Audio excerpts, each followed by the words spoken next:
I want to bring in MSNBC medical contributor, Dr. Kavita Patel. Doctor, at first when I heard this, I thought, okay, maybe it's a faulty test. But we just heard from Maura, we've got a negative test Tuesday, Wednesday, Thursday, Friday. So this is a rebound case. Talk to us about this. Yeah, so Lindsay, according to the data submitted from Pfizer, it saw anywhere from 1% to 3%. But given all the real world evidence and what we're seeing, what I've seen in my own patient population, it feels a lot higher with president's rebound illness becoming, I would say, top of the line in terms of people paying attention. What it means is that he has to restart the clock. You treat this as an infection. So it's not necessarily, just go back to work as usual. As Maura mentioned, he's isolating, and you can be infectious before symptoms start. So the people exposed in the last 48 to 72 hours, no doubt, are going to have to be followed closely. And then finally, here's some good news. We have not seen hospitalizations or deaths from people who have been high risk, taken Paxlovid, had rebound illness, and then recovered eventually. But it certainly puts a kink into not just the president's schedule, everybody. It prolongs isolation, and it keeps you wearing a mask for longer, even if you don't have any symptoms. But Dr. Patel, the administration talks about how we have these therapeutics like Paxlovid now, we have the vaccines, but here we have the president testing positive not once but twice in a rebound case. We have Dr. Fauci, who, according to CNBC, did the same in June, had COVID, took Paxlovid, tested negative, and then about 3 days later, tested again and tested positive, and some of those symptoms rebounded. So what does this mean for how the average American should digest this news? Yeah, so this is what I tell the average American, including members of my own family who are trying to navigate this. Number one, you should take some precautions. Once you finish taking Paxlovid and you test negative, like the president did, I would strongly continue not only to wear a mask, but be pretty conscious of who you're around for several days. And then have, obviously, people test when they see symptoms again.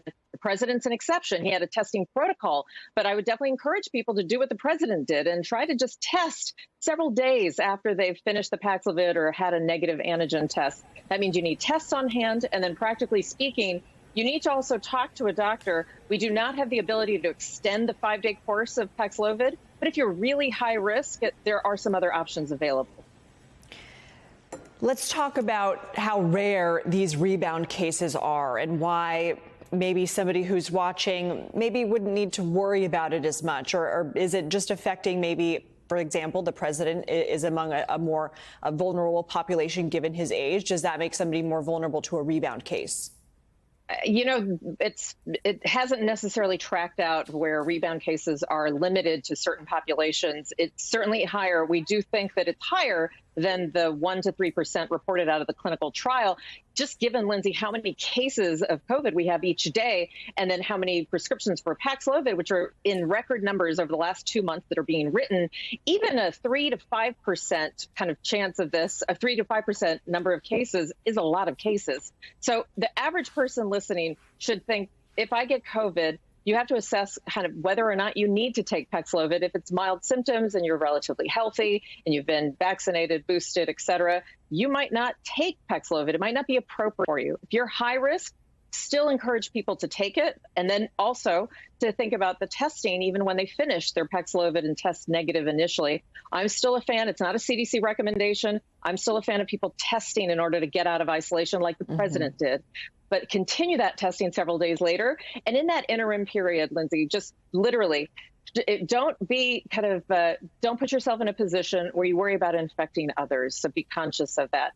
But once again, I want to stress, this does help prevent hospitalizations and deaths. So it's a milestone that we're shifting to talking about an oral treatment that I can prescribe at a retail pharmacy.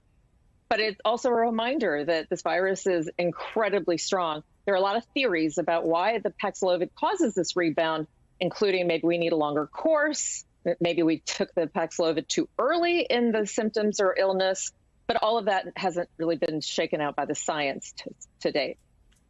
And I see we have Maura. I want Maura to stick with us because I have another question for her. But Dr. Patel, when we talk about Paxlovid, do you worry that Americans might hear this news and hear these rare rebound cases with Paxlovid and think, I'm not even going to bother asking about that the next time I test positive?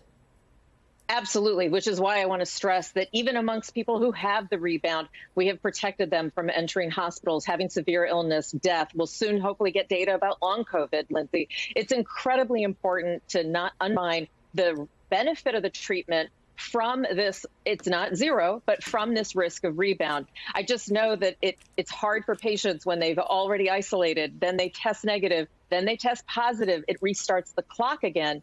And that can be incredibly frustrating. But you're out of the hospital, you're alive. I want to stress that. Doctor, you've got to bear with me because I don't have a medical degree. But what should we think when we have somebody who has tested positive for COVID and was symptomatic, took Paxlovid, then tested negative for several days, and now is testing positive again, but is asymptomatic? Do we think that this could be a faulty test, or do we think, is this a full-blown other case of COVID, but now it's an asymptomatic case?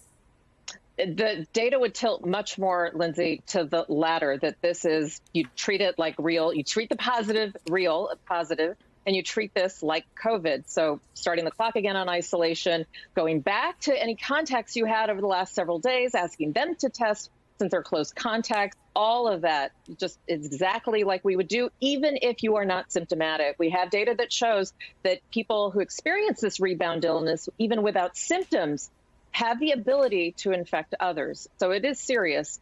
And it's still something that I think we're learning more about. Who knows, in a year, Lindsay, we may say 6 months or so, we may say, well, we really needed 7 days or 10 days. You know that Dr. Fauci did take 10 days. That's actually not how we are allowed to prescribe it, but it opens the door to these questions. And I'm sure the president's doctor will consider some of that. But Maura, this is the difficult part for the politicians, right? As Dr. Patel says, we're constantly learning more and aggregating more data about not only the virus, but how to treat it, how to keep people out of the hospital. But yet the average person might look at this news and say, we don't have a handle on this. So politically, how does the White House balance this?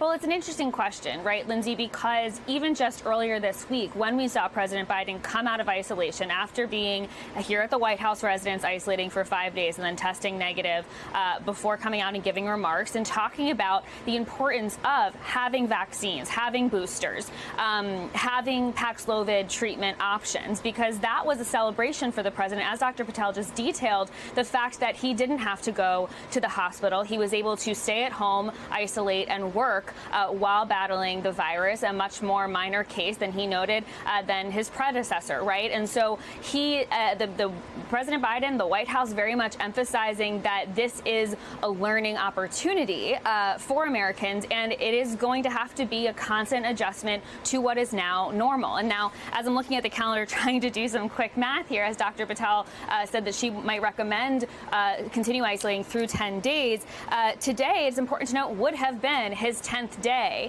of isolation if he had continued doing that. We do know that he wasn't planning on traveling out of state until tomorrow to go to Wilmington. So that is important to note, but it is interesting that on his 10th day, he tested positive again. And so it is going to be a constant learning experience, obviously. And I think another thing the White House highlighting this week is important in the sense of pushing forward towards those Omicron-specific boosters, these bivalent vaccines that can both tackle the BA4, BA5 variant. We know that the president most likely had the BA5 variant and can also tackle the original coronavirus strain. And those are going to be, we've learned this week, ideally ready by September for people to start getting that more specific booster. So that could be more helpful in the future as well. But obviously, like you said, it's a case-by-case basis for a lot of people. And as I mentioned with the White House, clearly a learning opportunity.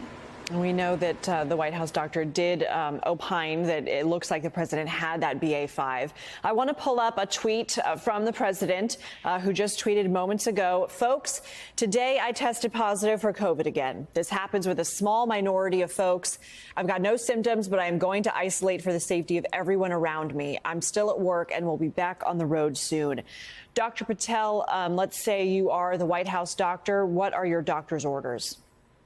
Yeah, so he's doing exactly what I would recommend. Isolation, monitoring symptoms closely. He could develop symptoms, talking and discussing whether or not there should be any additional treatments that we could think about offering. But at this time, at least 5 days of isolation. And obviously, he will continue testing throughout, as well as going to close contacts and recommending that they wear masks and that they test as well. And then finally, I just wanted to emphasize this. I think it is a teaching moment because the majority of these rebound cases do have a mild illness. So it is something that I think we can all learn. And again, hopefully emphasize that staying out of trouble, staying out of death, hospitalization are the goals that we focus on with these treatments. You know, Maura mentioned the new boosters that are expected to roll out in the fall that should be specific toward the Omicron BA.5 variant. Dr. Patel, is your hope that people will see that COVID is still very much present and go and get those boosters?